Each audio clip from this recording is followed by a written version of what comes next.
صلی علی رسول الکریم اما بعد فاعوذ باللہ من الشیطان الرجیم بسم اللہ الرحمن الرحیم ومما رزقناہم ینفقون صدق اللہ العظیم ان اللہ وملائکۃ یصلون علی النبی یا ایھا الذین آمنوا صلوا علیہ وسلموا تسلیما اللہم صل علی سیدنا مولانا محمد وعلی آل سیدنا مولانا محمد وبارک وسلم وصلوا علیہ۔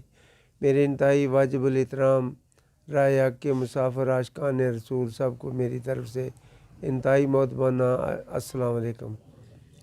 میں نے جو قرآن کریم کی بڑی شان والی ایک آیت پڑھنے کا جو شرف مجھے ملا ہے اللہ کے فضل سے، اس میں یہ اللہ تبارک تعالیٰ نے حکم دیا کہ جو ہم نے رزق تجھے دیا ہے اس میں سے خرچ کیا کرو۔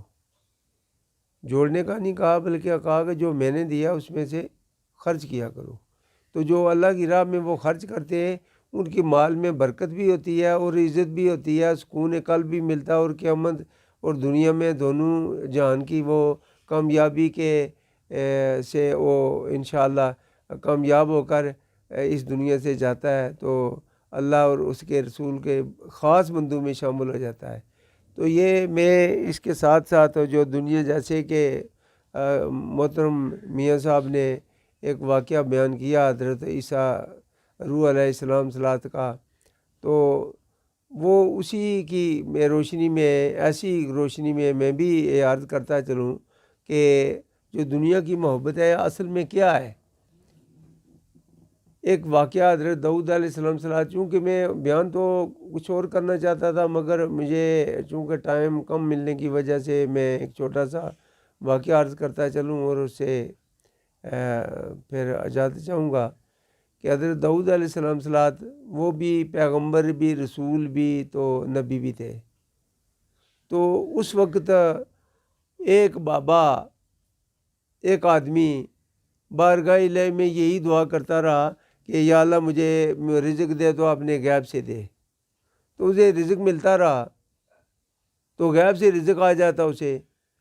تو لوگوں کو یہ بڑا اعتراض تھا کہ وہ ایک پیغمبر ہو کر نبی ہو کر رسول ہو کر حضرت داؤد علیہ السلام صلوات وہ تو زرہ بنا رہے ہیں، یہ نہیں سنگلے بنا رہے ہیں، جو لوہاراں کا کام ہے یہ کام کر رہے ہیں، تو دوسرا ٹوپیاں بنا رہے ہیں، تو یہ کام تو وہ کر رہے ہیں، مگر یہ خود کہہ رہا ہے، یہ آدمی کہہ رہا ہے کہ مجھے اللہ اپنی غیب سے ہی مدد دے، غیب سے ہی مجھے روزی دے۔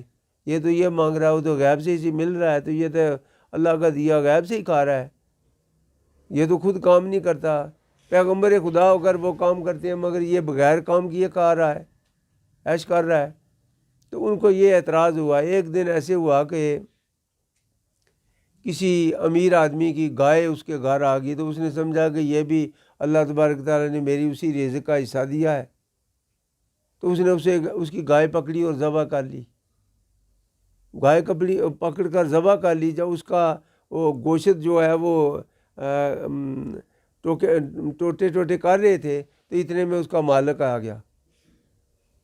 جب اس کا مالک آ گیا تو اس نے پوچھا کہ یہ درویش یہ میری گائے کو پکڑ کر ذبح کر لی۔ انہوں نے کہا میں نے لائی نہیں ہے، یہ آئی ہے، میں نے اسے لایا نہیں ہوں، یہ آئی ہے۔ تو ہم بھی ایسا کریں، وہ جو اللہ دیتا ہے وہ کھائیں، وہ دوسروں کا مال نہ چرائیں۔ اس میں آگے دیکھیں کہ بات ہوتی کیا ہے، آگے دیکھیے ہوتا ہے کیا ہے۔ تو یہ ایسے ہوا، بڑا تعجب ہوا، اس نے بڑی شور و غل کیا گائے والوں نے، تو یہ میری گائے آپ نے ذبح کی ہے، درویش بنے پھرے ہو، یہ ایسے کرتے ہو ایسے کرتے ہو۔ تو مسئلہ کہاں تک پہنچا، پکڑ کر اسے حضرت داؤد علیہ السلام صلوات کی خدمت میں پیش کر دیا۔ جب حضرت داؤد علیہ السلام صلوات کی خدمت میں پیش کیا تو حضرت داؤد علیہ السلام صلوات نے فرمایا کہ کل آنا۔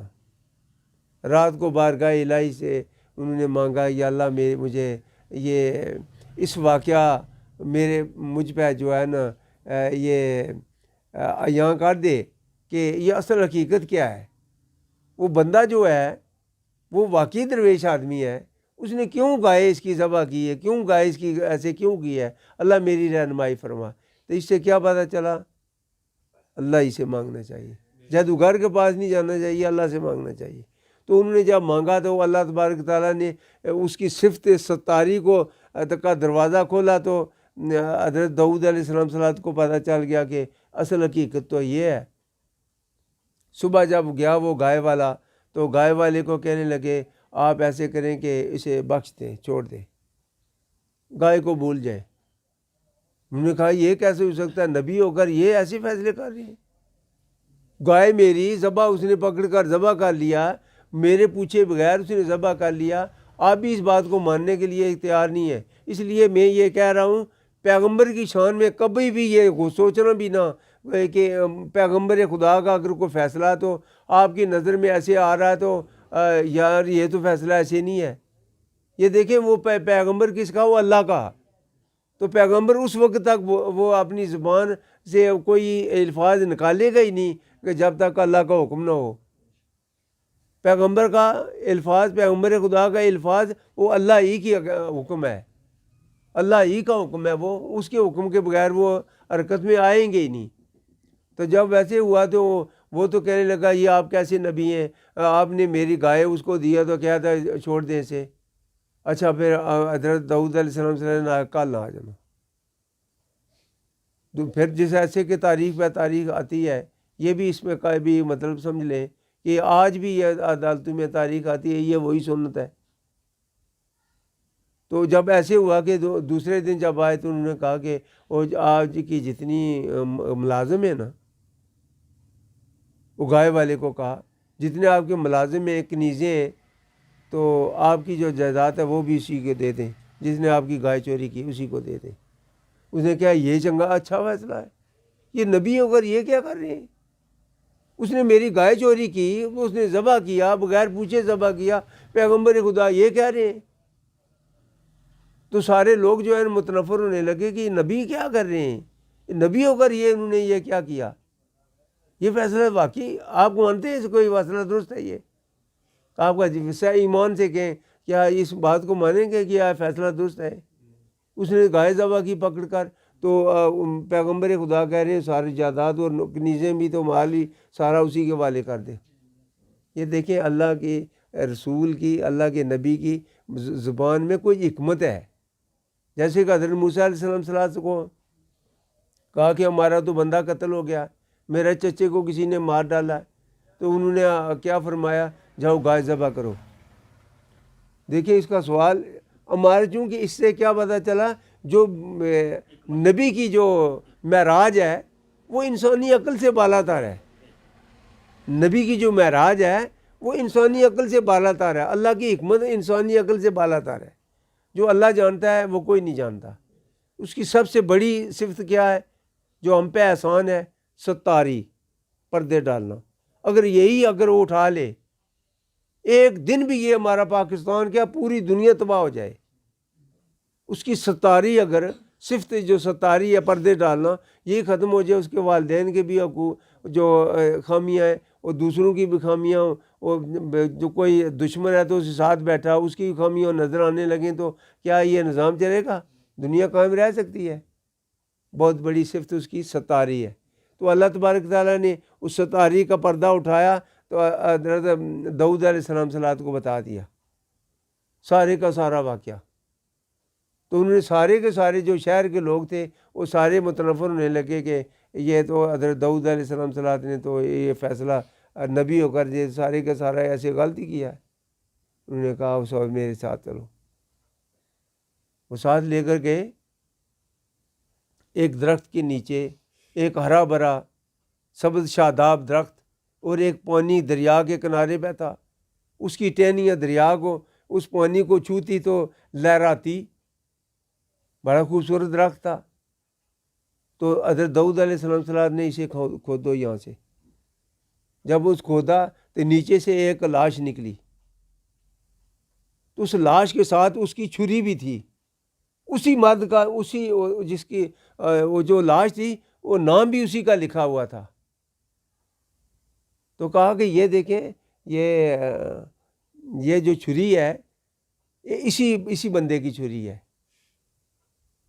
یہ جو بندہ ہے جس نے گائے، جس کی یہ گائے کو واہ ویلا کر رہا ہے، یہ اس کا غلام تھا، یہ اس کا ملازم تھا۔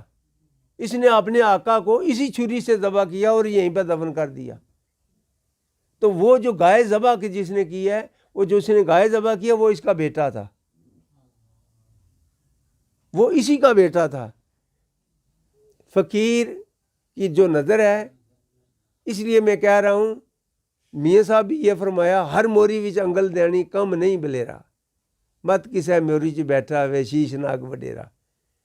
اس لیے جو یہ مولوی کا علم ہے نا، یہ اپنی جگہ الگ، مبارک ہو ان کو، مگر جب تک دل کی تھا گرہیوں سے اللہ تبارک تعالیٰ کے حکم کو، پیروی رسول کو نہ مانا جائے، اس وقت تک آپ کا قلب جو ہے نا، قلب مزکی کبھی نہیں ہوگا۔ قلب مزکی جب ہوا، شیشہ صاف ہوا، تو نظر پاس دیکھ لیں نا باب آدم کو بھی، تو حضرت محمد رسول اللہ کو بھی دیکھیں، کیسے نہ ہو۔ پر بات اصل میں یہ ہے کہ ہم لگے کس کی طرف ہیں، جیسے کہ محترم میاں صاحب فرما رہے ہیں کہ ہم دنیا کا مال دوسروں سے چھین کر لے رہے ہیں، تو اللہ تو کہہ رہا دے رہو، دیو کسی کو، دینے کے لیے تو ہمیں شرم آتی ہے، ہم دیتے نہیں ہیں، لینے کے لیے تیار ہیں۔ تو جو لینے والے ان کا حال یہ دیکھ لینے، ان کا یہ حال ہے۔ تو جو دینے والے ہیں ان کا یہ عالم ہے کہ وہ جب دیتے ہیں اللہ کی راہ میں تو 10 گنا دنیا پہ لٹا کر دیتا ہے، اور 70 گنا اس کے لیے قیامت میں اس کا حساب رکھا جاتا ہے۔ تو یہ میں چونکہ آگے جانا چاہتا تھا، مگر چونکہ ٹائم کچھ ادھر بھی زیادہ ہو گیا، تو میں بھی ٹائم لے لوں، تو یہ میں نہیں چاہتا کہ اتنا ٹائم آپ کا لے۔ آپ ممکن ہے آپ دنیا دار لوگ ہیں، ہم تو ساری رات بھی سارا دن بھی یہ باتیں کرتے رہے، ہمیں تو سکون ملتا ہے کہ کس کی باتیں کر رہے ہیں، اس کائنات کے مالک کی، جس نے ہمیں پیدا کیا، اور ہر دروازے پہ مجھے وہی ملا، ہر دروازے پہ مجھے وہی ملا ہے، تو اسی کے سہارے پہ چل رہے ہیں، اسی کی شان ہے یہ ساری کی ساری۔ تو اس لیے ہم تو اسی کی باتیں کرتے کرتے، چاہے زندگی کا آخری سانس بھی یہی مانگتا ہوں، یا اللہ اسی کی باتیں کرتے دنیا کا آخری سانس بھی جو میں دنیا سے چلا جاؤں۔ تو آخر دعوانا الحمدللہ رب العالمین۔